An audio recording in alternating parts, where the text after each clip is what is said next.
time it is. It's a comeback. I'm the comeback king. I am missing nothing. If it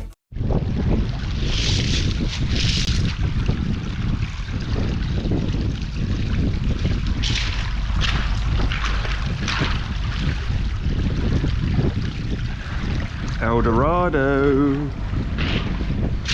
Doing some hunting in my regular areas today, and I'm going to hop on the train tomorrow and go more up towards Waterloo and Westminster. See what comes up. Should be quite interesting. Let's get this balanced and on.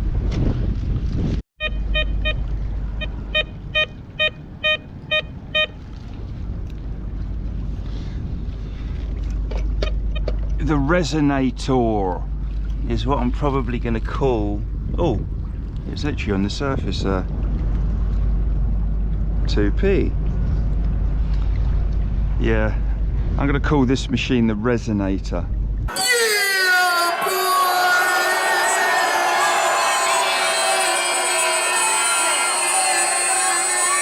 Because the signals resonate the original way. Right on the water's edge here. Could be a fishing weight. Yeah, it is.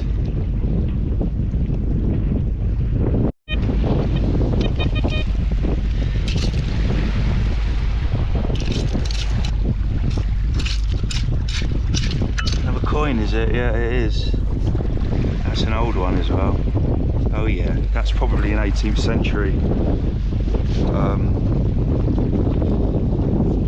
I'm almost guaranteed that that's an 18th century coin. Might not be able to get the mark, but the reason I know that, I'm not very good with like busts and kings, okay? But I can tell by the way the Britannia looks that that's 1800s. Because in the 1900s they kind of sharpened everything up. You know, the Britannia had a bit more of a sort of professional vibe about it.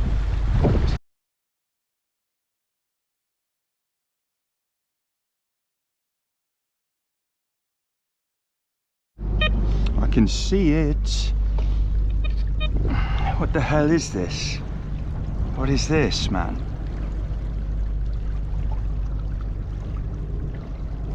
It's probably someone's really shit fishing weight by the looks of it.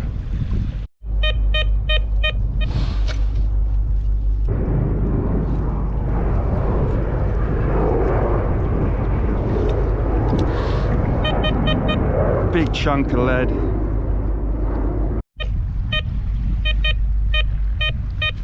I had to re-ground balance because obviously going over shitey sand, but that's alright, that's what you do, isn't it? Big piece of lead, a monstrous piece of lead. Nice tone.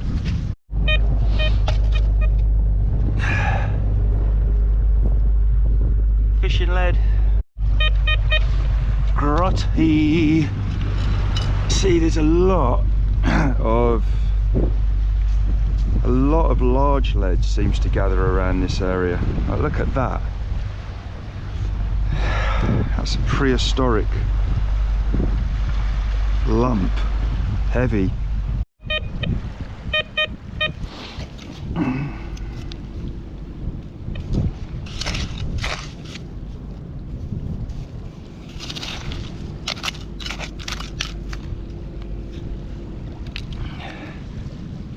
Most probably a drug dealer's circuit board for a phone, because they chuck them in here once they've done the deal, man.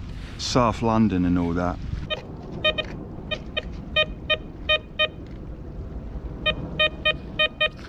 I think this is going to be small. That's all right. Oh, half p, man. God, I remember these. I actually remember these when I was a kid. We had them, so instead of having like 25p, you could have 25.5p. But yeah, they were called a new penny. They fell out of favour. I think it was around about the mid to late 80s. My sister had a piggy bank full of them.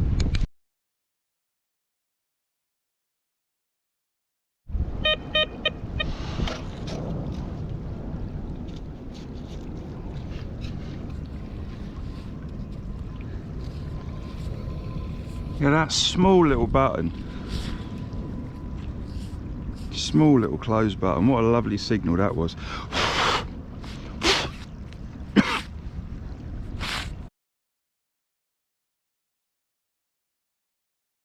Just stopping to have a drink.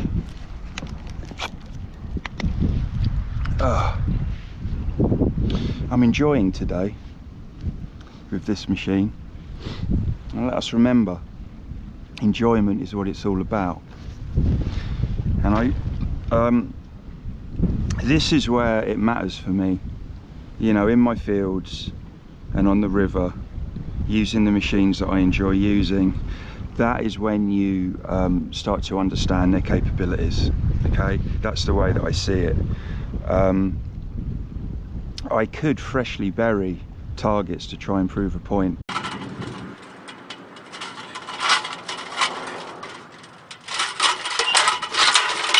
you go, right there. But it's completely pointless because it's the equivalent of an air test. I've written a blog about freshly buried targets, be it ferrous or non-ferrous. It will be in a link in the description.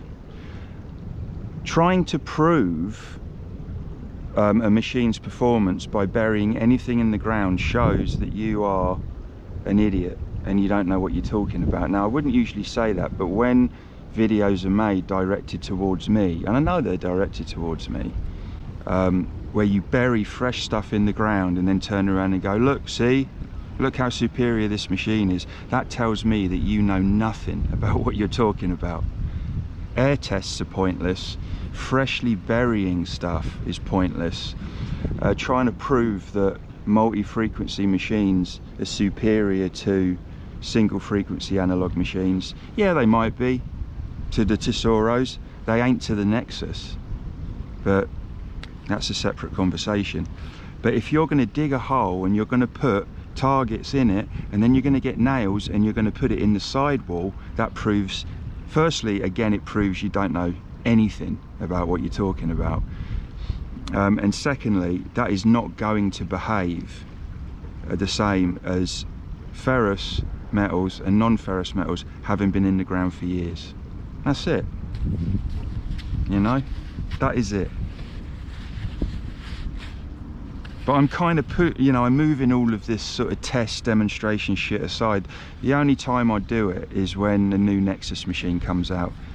Then, you know, I'll be doing a lot of those sort of above ground semi-pointless tests for my own good, because, you know, it does allow you to learn the language of a machine, you know.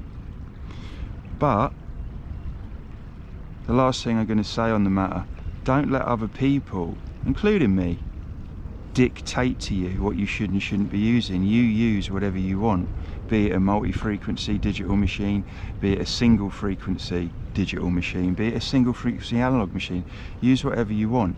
If you enjoy it, you know, and you kind of mesh with that machine and you love using it, that is all that matters. Not what things can, you know, be seen under nails, elevated, this, ugh. It's just mind-numbing, man. It's mind-numbing. So yeah, that's the last thing I'm going to say on it. But I've written a blog about basically how pointless freshly burying anything in the ground is to demonstrate a machine's performance. And if you believe those tests have any validity, I think that's the word, validity whatsoever, then you need to shake your head a bit, okay? Just get out there on your land and swinging machines. That's where you learn the most. The Paul Warren School of Parapsychology and Metal Detecting.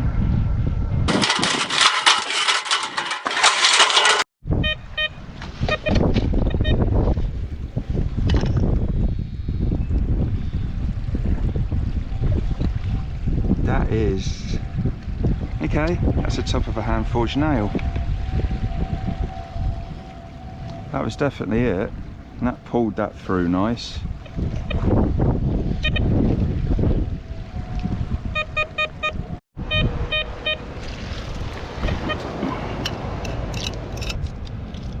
Isn't that it?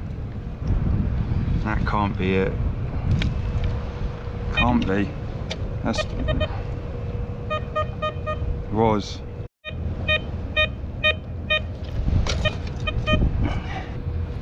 There it is, look.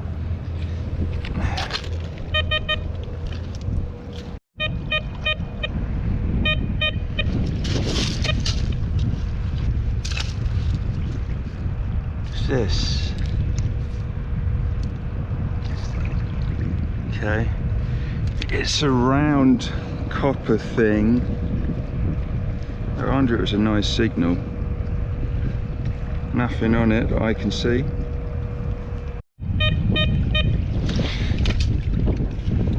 That is microscopic to the point where that can't be it. Can't be. It is. Look at that. This is a 10 kilohertz machine, I think. Look.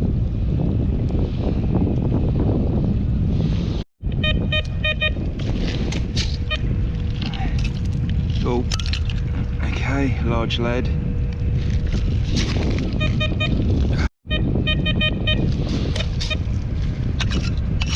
Moved it, tiny piece of lead, yeah.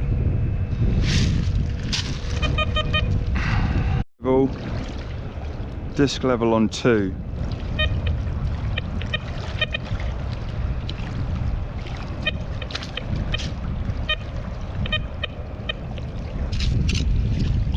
Oh, lead, yeah.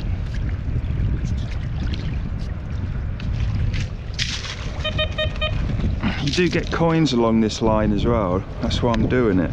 Tide ain't fully out yet, so. So how do you know if your machine is balanced? You know, if you've been using it for a while without auto ground tracking. I'll show you, look. Switch to all metal, listen to the threshold. Switch back to disc, there you go. It's not that hard, is it? And if you find that it's thrown off a bit, you just adjust it. It's the way it goes.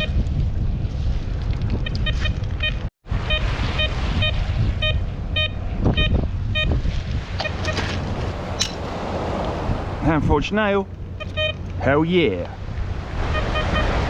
It's a hailstorm, which is slightly random because there's hardly any clouds in the sky. Let me just perch myself between the ridiculous amount of large pieces of iron under a very, very thin concrete walkway. The joys, eh? The joys.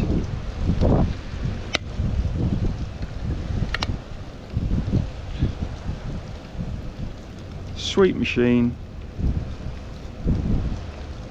So yeah, when I call it the resonator, I'm talking about the Eldorado. Because it resonates, man. It resonates. Kind of like a bass, the bass amp, the Ampeg SVT.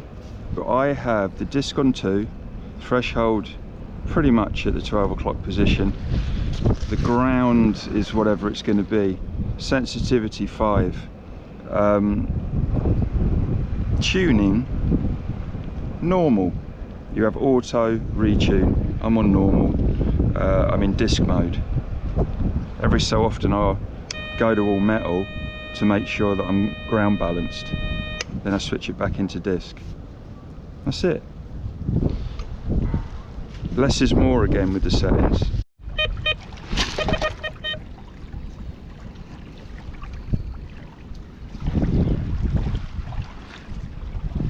Nail it.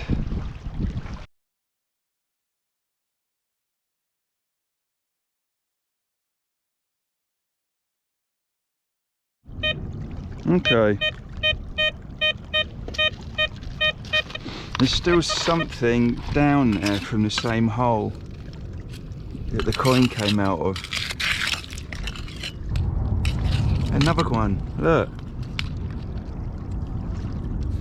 An old copper coin spill. Yeah.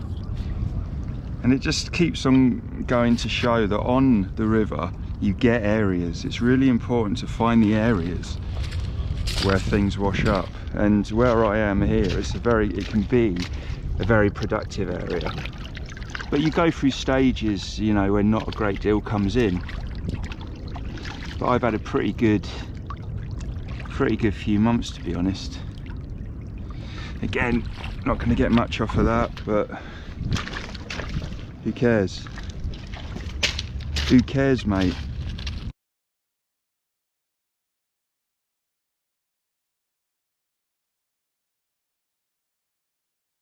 The one thing that I haven't explained or said anything before is that with the Eldorado, when I first got it, or the Resonator, when I first got it, I did a few of the, you know, pointless above ground unmasking tests and all that. You know what? It failed miserably in virtually all of them. You know, it wasn't very good. With this 4-inch coil, it kind of fell into the category of being just pretty useless. But when I bring it down here, it performs brilliantly. That's it, again. And that's when that kind of point very much hit home about these machines in regards to in-ground performance, you know.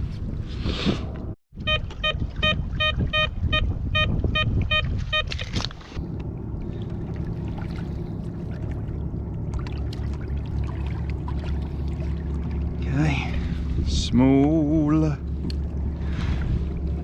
nothing of any consequence. No, that was it though.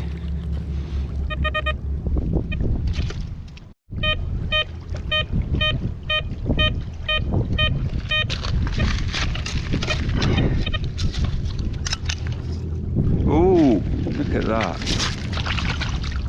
Look at that. You know what I'm like with my hand forged nails, yeah? That's almost like a 10 out of 10. Look at that. Oh yeah. Pathetic getting that excited about a nail, but hey ho, it's the simple things, yeah?